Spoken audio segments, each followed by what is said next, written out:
The city stood where the Neva River widened before meeting the Gulf of Finland. Water defined its shape. Canals divided districts into long, ordered lines of stone and brick. Bridges linked islands that, for most of the year, carried steady movement, workers crossing before dawn, trams moving slowly through mist, barges sliding along grey water. Autumn arrived early in the north. Light shortened without drama. Wind moved across open squares and along factory walls, carrying the smell of metal and damp earth. Trees along the embankments thinned, their leaves pressed flat by rain. The temperature lowered in small, predictable steps. Life continued according to routine. Shipyards operated along the riverbanks. Textile mills opened at fixed hours. Students attended lectures beneath high ceilings built in another century. Markets functioned with measured regularity, their stalls arranged with quiet efficiency. Bread queues formed and dissolved each morning without urgency. The city had known hardship before. Floods had risen from the Baltic in earlier generations. Revolutions had passed through its streets. Its residents were accustomed to endurance expressed without spectacle. Public announcements were read, newspapers printed, and trains arrived carrying goods from distant regions. Beyond the outskirts, forests stretched outward into marshland and low countryside. Rail lines connected the city to the interior of the Soviet Union, threading through villages and industrial towns. Movement in and out remained constant. Barges crossed nearby waters. Freight arrived daily. Nothing yet suggested permanence or confinement. The approaching winter was understood as seasonal, not exceptional. Ice would form, as it always did. Snow would settle over rooftops and courtyards. People prepared as they had each year, repairing windows, storing fuel, adjusting to cold that was familiar rather than threatening. The city waited, unaware that its rhythms were nearing interruption. Before the war reached its borders, Leningrad was one of the Soviet Union's largest urban centers. Nearly 3 million civilians lived within the city and surrounding districts in 1941. Its population was dense but structured. Factories, research institutes, naval facilities, and cultural institutions operated alongside residential neighborhoods built across different eras of Russian history. Industry shaped daily existence. Large plants produced machinery, armaments, and electrical equipment. Workers moved through shifts regulated by factory whistles that could be heard across entire districts. Many families depended on these workplaces for housing, food distribution, and social services. Employment often defined identity as much as nationality or class. The city also carried symbolic weight. Once known as St. Petersburg and later Petrograd, it had served as the imperial capital of Russia. Its architecture reflected earlier centuries, broad avenues, formal squares, and government buildings aligned along waterways. Museums and theaters remained active even as Europe moved toward war. The Hermitage collections were still open to visitors in early 1941, and concerts continued in public halls. Education formed another central element of life. Universities and technical schools trained engineers, teachers, and scientists. Students crowded lecture rooms, many living in shared dormitories. Youth organizations organized sports, labor programs, and political instruction. For younger residents, the future appeared structured and collective. Families varied widely in circumstance. Some lived in communal apartments where several households shared kitchens and corridors. Others occupied older private flats divided after the revolution. Children attended state schools, walked familiar routes through courtyards, and played along canals during warmer months. Food supplies were stable enough that daily meals followed routine expectations. By the late 1930s, international tension had become impossible to ignore. News of conflict elsewhere in Europe reached the population through newspapers and radio broadcasts. Military parades increased in frequency. Civil defense exercises were introduced, instructing residents how to respond to air raids or fires. Sandbags appeared near important buildings. Anti-aircraft units were positioned around industrial zones. Despite preparation, evacuation plans remained incomplete. Authorities expected that any conflict would be fought beyond the city or resolved quickly. Leningrad's factories were considered too essential to abandon. Workers were encouraged to remain at their posts.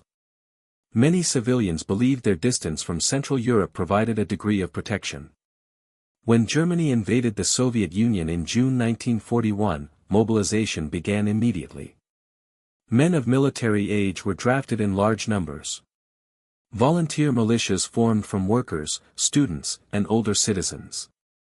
Women replaced departing laborers in factories, maintaining production schedules that quickly shifted toward wartime output.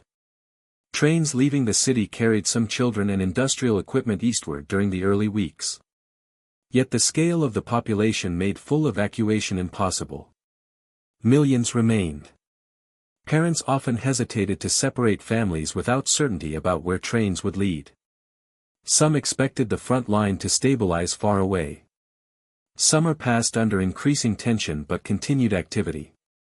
Streets remained open. Trams ran. Newspapers reported advances and retreats along distant fronts. The sense of normality narrowed but did not disappear.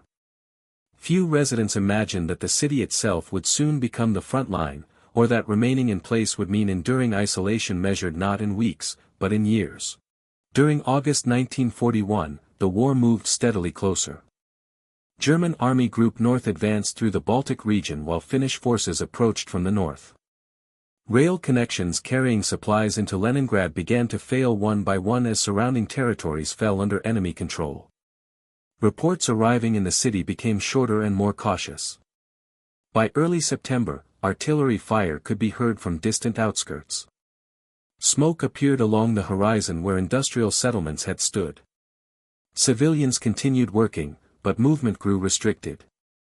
Military vehicles replaced much of the ordinary traffic. Windows were taped against shockwaves from bombing raids. Sirens sounded with increasing frequency. On September 8, 1941, German forces captured the town of Schlüsselburg on the southern shore of Lake Ladoga. With that position lost, the final land route connecting Leningrad to the rest of the Soviet Union was cut.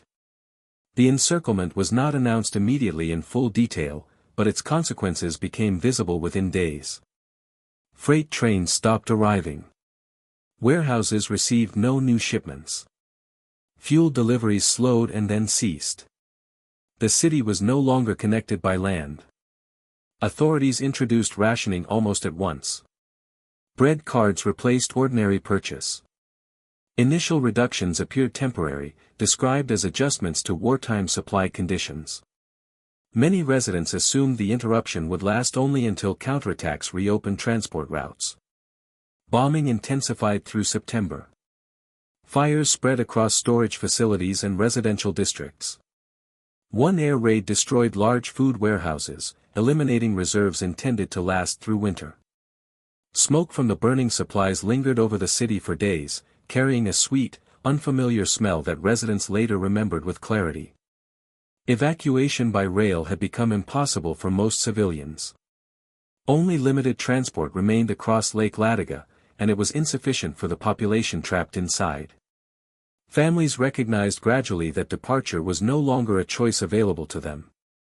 Isolation was no longer theoretical. Hunger appeared first as uncertainty, then as calculation.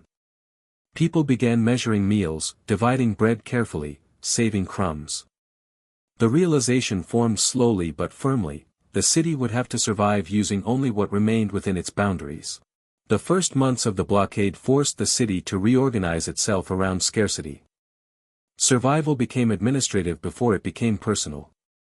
Officials calculated remaining food stocks, estimated population needs, and introduced ration categories tied to occupation. Industrial workers received the largest allocations, followed by employees, dependents, and children. Bread became the central measure of existence. By November 1941, daily rations had fallen sharply. At their lowest point, manual laborers received 250 grams of bread per day, while children and non-working adults received 125 grams. The bread itself changed composition as flour supplies diminished. Bakers mixed sawdust, cellulose, and ground husks into dough to extend production. Loaves were darker, heavier, and often damp. Still, distribution continued with strict order. Long queues formed before dawn, people standing silently in snow while holding ration cards that determined survival. Fuel shortages arrived alongside hunger. Coal deliveries had stopped, and electricity production declined. Apartments grew cold as heating systems failed. Residents dismantled furniture for firewood. Wooden fences disappeared from courtyards. Books and household objects were burned in small stoves. Many buildings froze internally, water pipes burst and remained unusable throughout winter. Water had to be carried manually. Citizens walked to the Neva River or to holes cut through thickening ice. Buckets were hauled upstairs through dark stairwells because elevators no longer functioned. These daily journeys required energy that food no longer replaced. People moved slowly, conserving motion whenever possible. Transportation nearly vanished. Trams halted when electricity failed, leaving rails buried under snow. Streets grew quiet except for sleds pulled by civilians transporting supplies or, increasingly, the dead. Horses had already been slaughtered for food. Bicycles appeared briefly, then disappeared as their riders weakened. Despite conditions, factories continued operating. Workers reported even when unable to stand for long periods. Production of ammunition and military equipment remained a priority. Supervisors recorded attendance carefully, knowing that absence often meant death at home rather than refusal to work. Some employees slept beside machines to avoid exhausting journeys across the city. Medical institutions adapted under pressure. Hospitals functioned with limited heat and dwindling medicine. Doctors documented symptoms unfamiliar in peacetime practice: extreme malnutrition, swelling caused by starvation, and sudden cardiac failure among previously healthy individuals. Records were kept with precision, even as staff themselves weakened. Winter settled fully by December. Temperatures dropped below -30°C during cold periods. Snow covered streets continuously. The cold slowed decomposition and preserved bodies where they fell until collection teams arrived. Municipal services organized removal brigades, though manpower declined each week. Amid these conditions, the city searched for new supply routes. Lake Ladoga, east of Leningrad, became the only connection to Soviet territory. During autumn, barges crossed under constant threat of air attack, bringing limited flour and evacuating small numbers of civilians. When winter froze the lake's surface, engineers established an ice road later known as the Road of Life. Trucks traveled across frozen water carrying food inward and transporting children and the injured outward. The crossings were dangerous. Ice thickness varied, and vehicles sometimes broke through. German aircraft targeted convoys whenever visibility allowed. Drivers maintained steady speeds to prevent vibrations from cracking the surface beneath them. Many trips succeeded, some did not. Nevertheless, the route allowed supplies to enter in quantities just sufficient to prevent total collapse. Inside the city, adaptation continued. Citizens cultivated small gardens wherever soil appeared during warmer months, parks, courtyards, even roadside strips. Botanists protected seed collections carefully, refusing to consume them despite hunger because they represented future agriculture. Zoos struggled to preserve animals, some were relocated, others died due to lack of food. Cultural institutions attempted limited activity. Libraries opened intermittently, offering heated rooms where readers sat in silence. Musicians rehearsed when strength permitted. In August 1942, Dmitri Shostakovich's Seventh Symphony was performed by surviving members of the Leningrad Radio Orchestra, reinforced by musicians recalled from military service. The performance was broadcast across the city and toward enemy lines, serving both as morale and demonstration of endurance. Many performers required medical supervision simply to remain standing. Routine became the primary defense against despair. Individuals organized days around small tasks: collecting water, preparing ration bread, repairing clothing, reporting for labor assignments. Conversations shortened as energy declined. Diaries kept by civilians recorded temperatures, ration weights, and deaths within families, written in increasingly fragile handwriting. Spring 1942 brought partial relief. Ice melted, allowing increased barge traffic across Lake Ladoga. Rations rose slightly. Some evacuation resumed, especially for children. Yet recovery remained fragile. The population had already declined dramatically through starvation and cold during the first winter. Summer introduced new challenges. Bombardment continued. Disease spread among weakened residents. Still, gardens produced limited vegetables, and fishing in nearby waters supplemented diets. People learned which weeds were edible, which substitutes could be boiled into soup. Knowledge circulated quietly among neighbors. Another winter followed, then another cycle of endurance. The city no longer expected rapid rescue.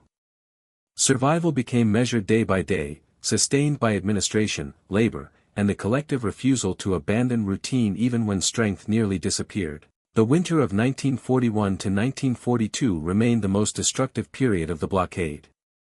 By January, the combined effects of starvation and cold had weakened large portions of the population beyond recovery. Movement across the city slowed to an almost uniform pace.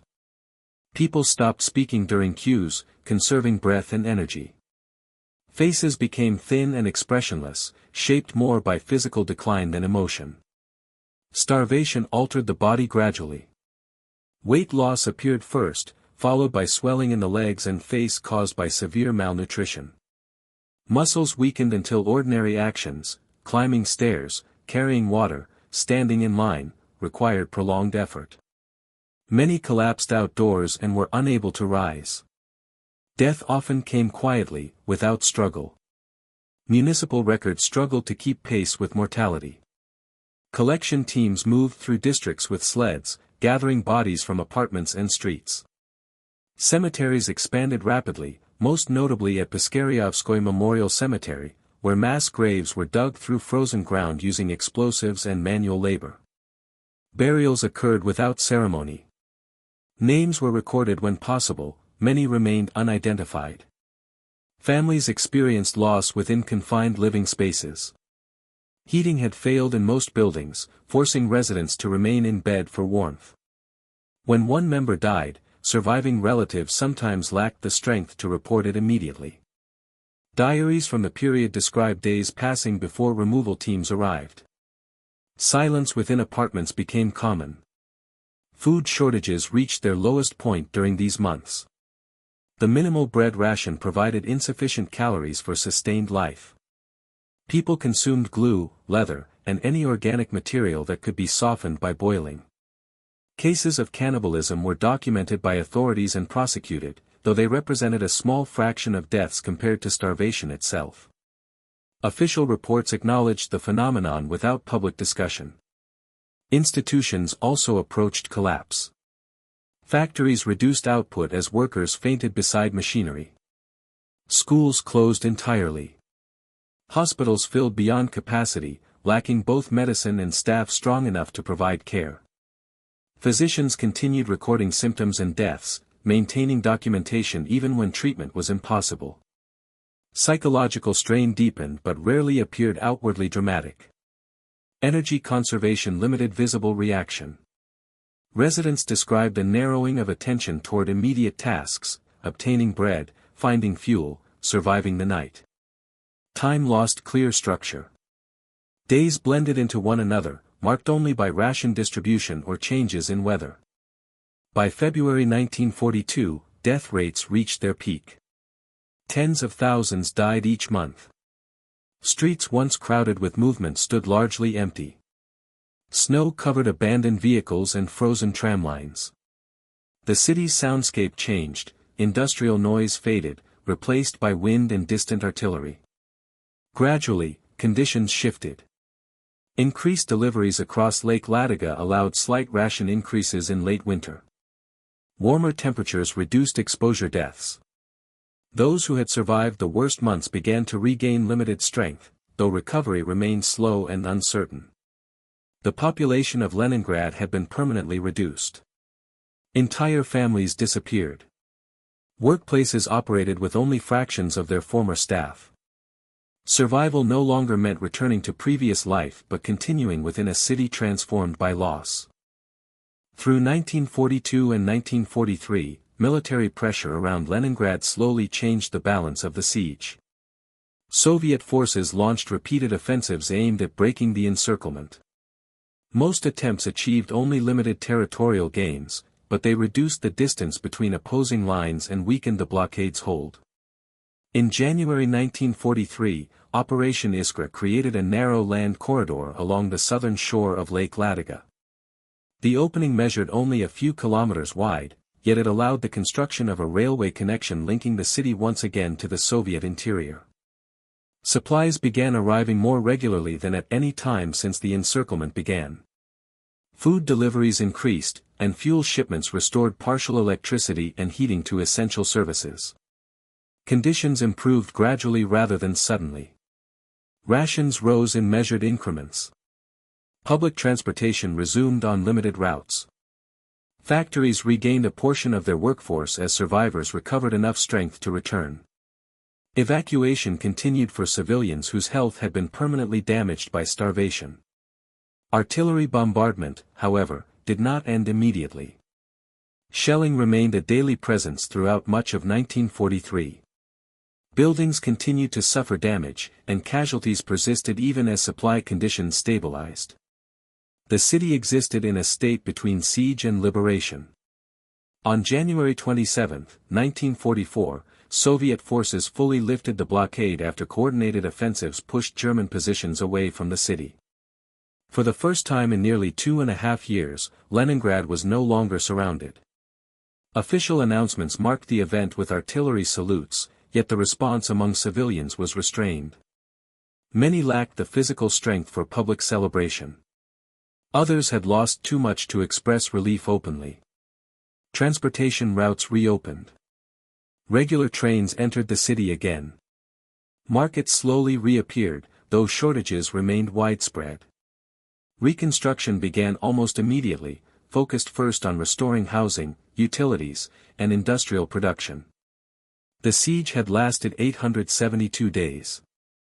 Survival was confirmed not through triumph, but through continuation. The city remained inhabited, functioning, and connected once more to the outside world. The end of the blockade left the city profoundly altered. Buildings stood in varying states of damage. Streets bore marks of long isolation, frozen debris, collapsed structures, and layers of accumulated snow and ash. Cemeteries contained mass graves for hundreds of thousands who had perished, their presence a quiet testament to the human cost. Survivors carried the weight of 2.5 years of deprivation. Families were fragmented, some members permanently lost.